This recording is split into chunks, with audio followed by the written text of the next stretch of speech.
साथियों नमस्कार।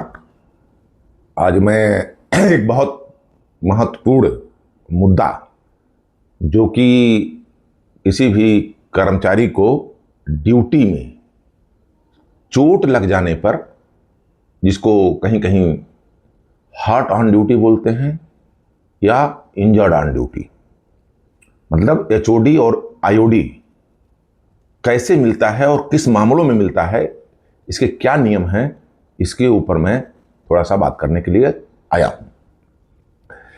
साथियों, जैसे नाम से ही मालूम चल रहा है कि ड्यूटी के दौरान यदि आप घायल हो जाते हैं तो एम्प्लॉय कंपनसेशन एक्ट के अनुसार आपको कोर्स ऑफ एम्प्लॉयमेंट जो माना गया है उसमें आपको ड्यूटी माना जाएगा।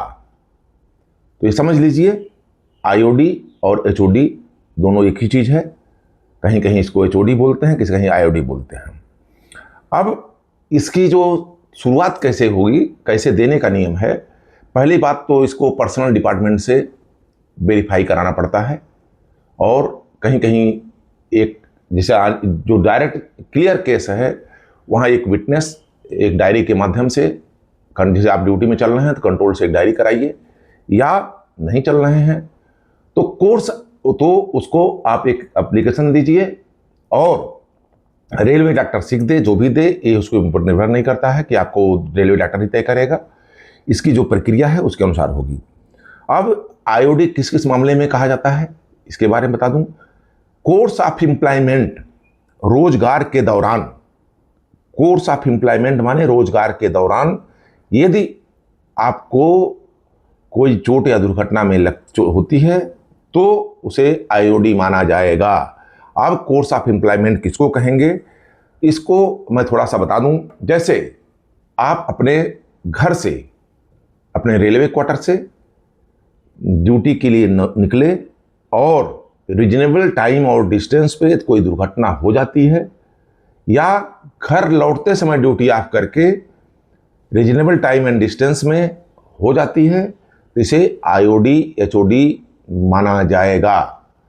जैसे आप बाहर गए, आउट स्टेशन गए, मान लीजिए एक रनिंग स्टाफ के लिए आप रनिंग रूम में रुके हुए हैं, या आप कहीं किसी काम से, अदर स्टाफ कहीं काम से जाकर के रुका हुआ है, तो वह भी कोर्स ऑफ एम्प्लॉयमेंट माने रोजगार के दौरान माना जाएगा। उसे भी आईओडी का कोई घटना दुर्घटना हो जाती है तो माना जाएगा। रास्ते में आप जा रहे हैं और आपको सांप काट लिया तो भी वह आईओडी माना जाएगा। आप अपने रनिंग रूम गए और वहां मान लीजिए आप कुछ काम ऐसा कर रहे हैं, तैयार हो रहे थे, तैयार होने के दौरान या बाथरूम जाने के दौरान गिर गए तो भी आईओडी माना जाएगा। प्रॉब्लम होती है क्योंकि आपके यहाँ अनपढ़ लोग ज़्यादा हैं, हम लोग यहाँ अनपढ़ लोग ज़्यादा हैं। हमने जो पुरानी वीडियो कहा था, बहुत विवाद हुआ कि जब वो इंचार्ज बन जाते हैं तो कहेंगे हम देंगे नहीं, ऐसे होती है। लेकिन यूनिटी बनाइए, संगठन को मजबूत करिए, यह आपको होगा। इसके ऊपर रेलवे बोर्ड के थोड़े से और सुप्रीम कोर्ट के निर्देश हैं, उसका हवाला हम दे रहे हैं, उसको भी ध्यान से सुनिएगा। आवश्यकता पड़ने से आप हमारे मैसेंजर पर दीजिएगा, हमारे यूट्यूब को फॉलो करिएगा, आपको टोटल मिल जाएगा।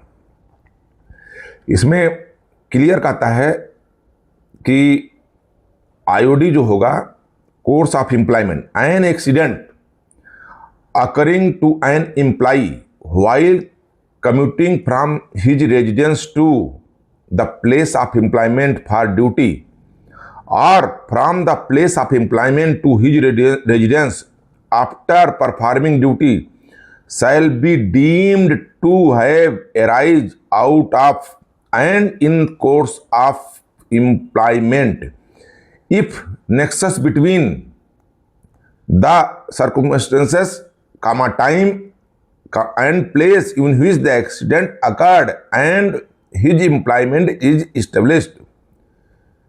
माने आपको मैंने कहा कि ऐसे मामलों में, जैसे कि आप रेलवे क्वार्टर में रहते हैं और रेलवे परमिशन में ही एक्सीडेंट होता है, तो उसको 100% 200% कोई भी कन्फ्यूजन का विषय नहीं है। अब कहिएगा सर हम भाड़ा में रहते हैं यदि आपका वहां रेजिडेंशियल एड्रेस हाउस रेंट के मामले में, ऑफिस एड्रेस के मामले में दिया हुआ है और वह प्रूफ हो जाता है कि आप यहीं रहते हैं, बिजली का बिल जमा करते हैं, ऐसे मामलों में भी आप कुछ प्रूफ दे सकते हैं।